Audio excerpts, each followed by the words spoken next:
Muy buenas noches a todos mis queridos amigos y amigas. Que el Creador del universo les bendiga y les guarde. Y le damos la más cordial bienvenida a este hermoso curso de origen e historia de la Kabbalah. Vamos hoy a comenzar con la clase número 7, donde hablaremos de tres cabalistas muy importantes dentro de la historia de la Kabbalah. Hemos ido siguiendo una línea de tiempo desde los tiempos de Abraham y más atrás, y hemos ido aprendiendo cómo ha ido evolucionando la Kabbalah en la historia y cómo se ha ido eh, influenciando este conocimiento a través de distintos personajes y cabalistas que han intervenido y han aportado a este gran conocimiento. Y de estos cabalistas que vamos a hablar, que son muy conocidos, eh, uno de ellos es Rabí Moshe Cordovero. También se conoce otro cabalista como Rabí Isaac Luria, un importante cabalista también, y Rabí Jaim Vital. Y vamos a hablar de estos tres cabalistas que fueron, pero demasiado relevantes, fueron grandes cabalistas y que fueron aportando dentro del desarrollo de la Kabbalah. Y vamos a comenzar por Rabí Moshe Cordovero. La vida de él es a partir del año 1522 al año 1570. Moisés Ben Jacob Cordovero fue considerado y es hasta el día de hoy considerado uno de los más grandes cabalistas dentro del círculo que se desarrolló en Safed. También es conocido como el Ramak, que es el acróstico de Rabí Moshe Cordovero. Hemos visto que dentro de la escuela de Safed aparecieron grandes cabalistas y uno de ellos son los que vamos a mencionar: Cordovero, Luria y Vital. Y principalmente a Rabí Isaac Luria se le considera como el hombre que revolucionó todos los aspectos de la Kabbalah. Ahora bien, si Luria es un profundo místico vivencial, porque produjo un cambio en la conciencia de sus discípulos y de toda la tradición del misticismo judío, ¿qué hace Cordovero?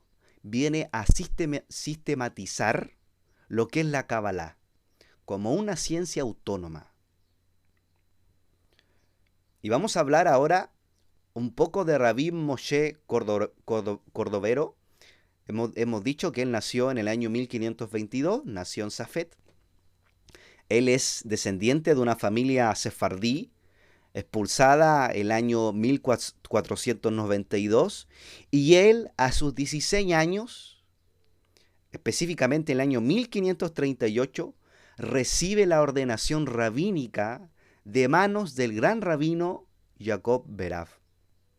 Este rabino Jacob Berav falleció en el año 1541. Y vemos aquí en Rabí Moshe Cordovero que a sus 16 años recibe la ordenación rabínica. Luego, a los 20 años, precisamente en el año 1542, cuenta la historia que se le apareció una voz celestial que le informó que debía comenzar el estudio de la Kabbalah. Y fue así como lo hizo. Comenzó sus estudios con el cabalista Salomón Halevi Alcabetz, que incluso él fue el autor del canto litúrgico para la entrada de Shabbat Lejadodí. Y ya para el año 1548 ya había terminado de escribir su obra Pardes, Rimonim. Traducido es Jardín de las Granadas.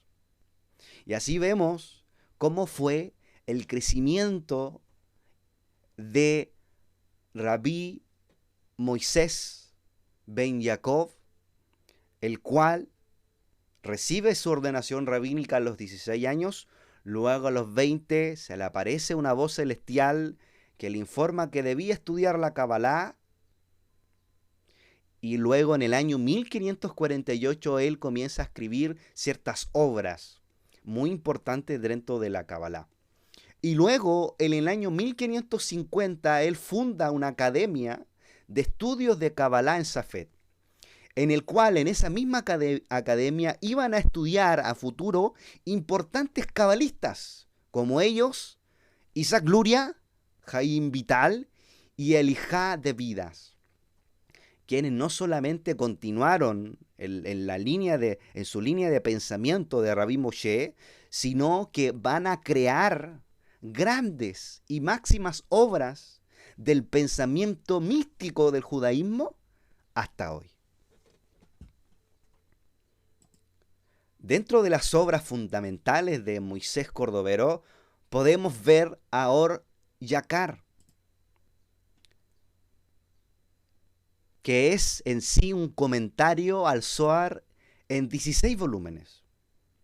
Por otro lado tenemos otra obra importante de la Kabbalah, el Pardis Rimonim, que es la primera sistematización, de la estructura del árbol de la vida y las conexiones internas entre las diferentes dimensiones del universo y del ser humano. Por consiguiente, la obra Tomer Débora, que significa palmera de Débora, allí utiliza el sistema de las sefirot, de estas dimensiones espirituales del árbol de la vida, para sus explicaciones morales. Y finalmente tenemos Or Nerav, donde justifica la necesidad del estudio de la Kabbalah. Es precisamente Cordovero quien se aparta de la escuela de Gerona cuando establece la diferencia entre la primera dimensión de Keter con el Ein Sof. Recordemos que la escuela gerundense mezclaba la primera sefirá, es decir, Kete, con el Ein Sof. Y este es un detalle bastante relevante, porque en realidad son dos conceptos distintos. Y vemos que en la escuela de Gerona, en cierta forma, no había como una diferencia entre estas dimensiones. Pero aquí lo que hace Cordovero, quien se aparta de la escuela de Gerona, establece esas diferencias de la dimensión de Keter con el Ein Sof. Vimos que en la escuela gerundense se mezclaba entonces la primera sefirá Keter con el Ein Sof y proponía que era Jogma, es decir, la sabiduría en español, la primera dimensión real fuera del Ein Sof del infinito. Pero Moisés Cordovero, este cabalista, es claro en este punto y dice que el Keter y el Ein Sof, el infinito, son dos entidades diferentes. Y aquí viene a profundizar él en todos sus estudios, información que también traspasó a las futuras generaciones. Gran parte del pensamiento de Isaac Luria, aunque fue realmente original, se debe precisamente a Rabbi Moshe. La deuda que tenía Luria en relación al sistema de Cordovero es total, y así lo refleja el propio Sholem en sus escritos.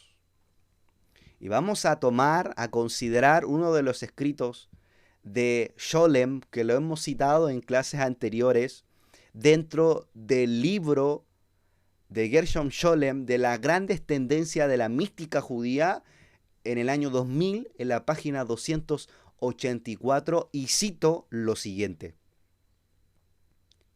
Ya hablamos de la inspiración mística de Luria, pero no se puede decir que su sistema cayó del cielo. Es verdad que a primera vista este parece como algo completamente distinto, tanto en su concepción del mundo como en sus ideas básicas, de la doctrina primitiva, de la escuela de Safed y especialmente del sistema de Cordovero. No obstante, una comparación más cuidadosa permite ver claramente que muchos puntos del sistema de Luria están basados en ideas de Cordovero, aunque fueron elaborados de una forma tan original que llevaron a Luria a conclusiones completamente distintas y novedosas. Casi no hay diferencia entre Cordovero y Luria en lo que respecta a la aplicación práctica del pensamiento cabalístico, aunque algunos estudiosos modernos se han tomado el trabajo de demostrar que este es realmente el punto en el que están de acuerdo. Nada más alejado de la verdad. Es completamente erróneo decir que Cordovero representa la teoría y Luria la práctica de la Kabbalah, o que Cordovero es el heredero de la Kabbalah española, mientras que Luria, un judío askenazí, cuyos padres parecen haber llegado a Jerusalén poco antes de su nacimiento. Representa la consumación de la tradición del ascetismo judío de Alemania medieval. Y aquí vemos dentro del todo el pensamiento que relata en este entonces Gershon Scholem, cómo ciertas diferencias y ciertos parecidos que tenían, ciertos aportes que hicieron tanto Luria como Cordovero. Sin olvidar que Moisés Cordovero dejó discípulos, y entre ellos son precisamente Isaac Luria, Jaim Vital, Elijah de Vidas, Abraham ben Mardoqueo Galante y Samuel Gallico. Y cada uno de ellos aportaron desde su vivencia, desde sus estudios, lo que es a la Kabbalah. Cordovero luego muere en Safed en el año 1570. Así que hemos dicho que Moisés dejó sus discípulos. Y este discípulo que vamos a ver a continuación es muy famoso y conocido, llamado Rabí Isaac Luria Askenazí. Su vida es del año 1534 al año 1572. A él también se le conoce como el Arizal, también como el Arí. Y precisamente Rabí Isaac Luria, él lo que va a generar en su aporte como un gran cabalista es marcar precisamente un antes y un después en la Kabbalah. A partir de Arizal y sus libros, todos los cabalistas que vienen después se basaron en sus palabras. Hasta en la actualidad vemos a grandes cabalistas que se basan en las enseñanzas de Isaac Luria. Así como el Zohar, como cuando comenzó a expandirse fue la columna en la que todos se apoyaron y se basaron, tanto Rabí Moshe Cordovero, el Arizal y otros cabalistas que habían en el momento, decidieron que el Zohar era el pilar. Posteriormente el Arizal, después del Arizal, todos unánimes dijeron que el Arizal, su Kabbalah y los conceptos que él comparte, que él compartió, que él enseñó, eran también la base para comprender el Zohar. Algunos también dicen que Isaac Luria es la misma reencarnación de Rabbi Shimon Bar Yochai, lo cual es curioso notar. Por eso es de destacar a Rabbi Isaac Luria. Sabemos que el autor del libro del Zohar fue Rabbi Shimon Bar Yochai. Y se dice, muchos cabalistas escriben que el Arizal, es decir, Isaac Luria, que sigue siendo la misma persona, era como el retorno o reencarnación de Rabbi Shimon Bar Yochai, pero el cual venía a explicar todo lo que había escrito en el Zohar y que quedaba sin comprender. Isaac Luria, o el Arí, el Santo León, también conocido, nació en la ciudad de Jerusalén. en el año 1534, hijo de padre askenazí y de madre sefardí. Su padre murió cuando Isaac era aún muy joven y junto a su madre se trasladó a Egipto. Allí se encontraba Mordejai francés, un rico comerciante sefardí, hermano de su madre, su tío materno. En Egipto, Isaac Luria estudió en la yeshiva de David, Ben Salomón y Ben Simra, y con solo 15 años se casó con la hija de su tío y se fueron a vivir al Nilo. Todos los días, Isaac Luria estudiaba el Zohar y decía tener visiones. Llegó incluso a tener tal poder paranormal, tal poder espiritual, que dentro del judaísmo se le conoce como el Santo Arí. Incluso esto es muy extraño dentro del mundo judío, que se le designa a una persona como el santo. Que a una persona se le apele de esta forma es muy extraño.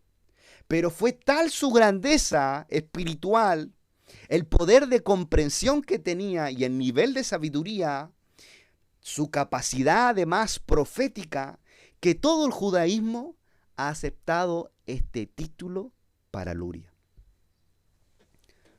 Todos los historiadores de la Kabbalah y los Mekabulim están de acuerdo en que la idea fundamental que elaboró Luria, sin lugar a dudas, es el Tzimtzum.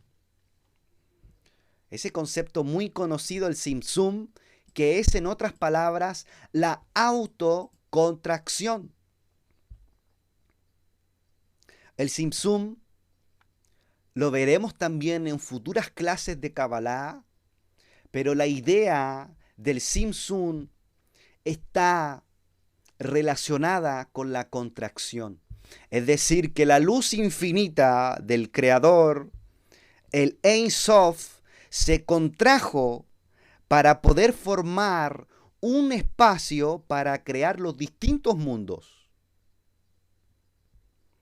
Bastante interesante lo que menciona el Tzimtzum. Después de formular la idea de Tzimtzum, Luria extrajo dos conclusiones adicionales. Estas dos ideas son la ruptura de las vasijas y la rectificación de las almas. Con estos tres elementos, el Tzimtzum, la ruptura de la vasija y la rectificación, Luria creaba un sistema místico original para comprender el proceso de la creación. Cosa que en muchos lugares la creación no se logra comprender a cabalidad o no se puede generar una idea clara de cómo se llevó el proceso de la creación, o más bien ir más allá de lo que se generó, cómo se generó antes. Y a partir de Luria, este sistema de pensamiento sufrirá pequeñas modificaciones, pero en lo esencial no será superado.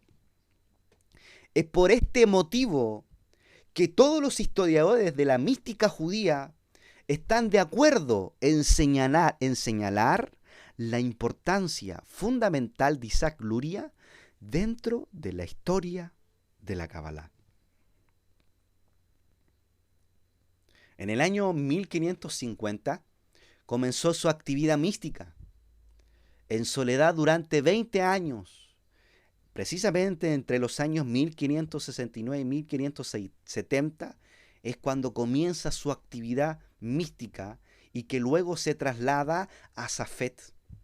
Durante 20 años avanzó en su crecimiento personal y, según sostienen muchos cabalistas, con sus visiones logró ver el universo de Atzilut, es decir, la dimensión de la emanación, que también lo hemos detallado en pequeñas clases, en pequeños minutos, en clases previas, en relación a las dimensiones dentro del árbol de la vida. Y según algunos cabalistas, Luria tiene visiones a tal magnitud que él logró ver el universo de Atzilut, que es la dimensión de la emanación. Este universo, el cual no tiene espacio ni tiempo, fue que él logró ver a través de visiones. Por eso vemos el gran calibre que tenía Luria, el gran calibre espiritual. Luego, cuando llega a Safet, lo recibe Moshe Cordovero, quien atestigua que el alma de Luria es muy especial. Y aconseja a sus alumnos seguir las enseñanzas de Luria. Cuando en el año 1570 muere Cordovero, Luria entonces será considerado como el sucesor natural del grupo. Sin embargo, Luria fallece 2 años después, en el año 1572, con 38 años de vida. Sus enseñanzas de Rabbi Isaac Luria eran pero tan trascendentales que no podían ser escritas en libros. El Arizal le enseñó todo en menos de 2 años y tuvo un particular y especial alumno llamado Rabbi Jaim Vital, que hablaremos a continuación. Rabbi Jaim Vital, su vida es del año 1543 al año 1620. Y fue uno de los más importantes alumnos de Rabbi Moshe Cordovero y de Rabbi Isaac Luria. Fue, sin lugar a dudas, Jaim Vital Calabrese. Fue sefardí por parte de padre, italiano por parte de madre, Calabrese, y nació en Safet en el año 1543. Cuando tenía 5 años, asistió a la aparición del Pardés de Rimonim de Cordovero, y a los 10 años de edad fue partícipe, como toda la ciudad de Safet, de la llegada del anciano y venerado cabalista David Ibn Simra, que su historia de vida relata del año 1470 al año 1572. Quien había ejercido el cargo de rabino del Cairo durante 40 años y que llegaba al núcleo central de la Cabalá de aquellos tiempos, que era precisamente en Safet. Luego, Jaim Vital, con 22 años, se casa en el año 1565 e inmediatamente se convirtió en un discípulo de Cordovero. En el año 1570, cuando llegó Luria a Safet, Cordovero dijo que llegaba un alma de orden superior. Vital al principio dudó, pero luego el propio Vital reconoce que cuando vio a Luria quedó tan impresionado, tan impactado, que jamás le abandonaría. Cordovero murió al poco tiempo y Vital pasó a ser alumno y discípulo fiel de Isaac Luria. Cuando en el año 1572 fallece Luria, Vital se convierte en uno de los más grandes maestros de la Cabalá. El rabino Vital estaba especializado en un asunto muy complejo, el cual llamado la transmigración de las almas o reencarnación de las almas. En realidad fue Vital el que a través de sus escritos y sus obras organizó el pensamiento de Luria. Debemos recordar que Isaac Luria se oponía a la idea de escribir, ni siquiera un libro, porque decía que su sabiduría desbordaba y que las letras no podían contener la cantidad de ideas que él poseía. Por lo tanto, durante su vida se abstuvo de escribir. sus alumnos, sobre todo Jaime Vital, fueron los que copiaron los extensos análisis cabalísticos del maestro Luria. Las obras de Vital pueden ser divididas en dos partes. El Etz HaHaim, en otras palabras, es el árbol de la vida, que es un comentario cabalístico, y el Shemoneh Shearim, traducido es las 8 puertas. Las 8 puertas es una obra formidable que estudia desde el sistema luriano gran parte de la tradición del judaísmo. La obra trata sobre las meditaciones, plegarias y la transmigración de las almas. 8º libro o la 8ª puerta. ¿Y qué hace Jaime Vital? Fue él un experto en este tema.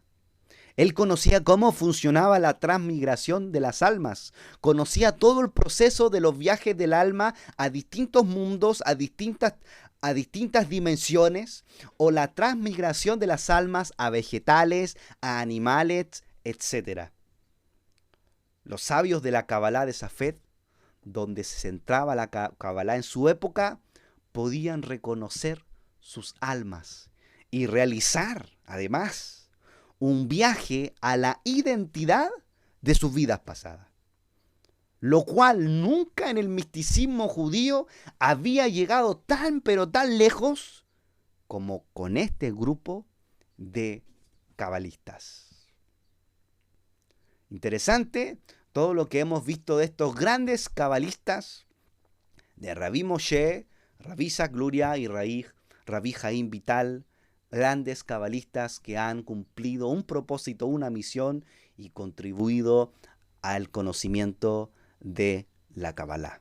Esta es la clase número 7 de Origen, Historia de la Kabbalah y nos vemos hasta la próxima. Un abrazo a todos y muchas bendiciones.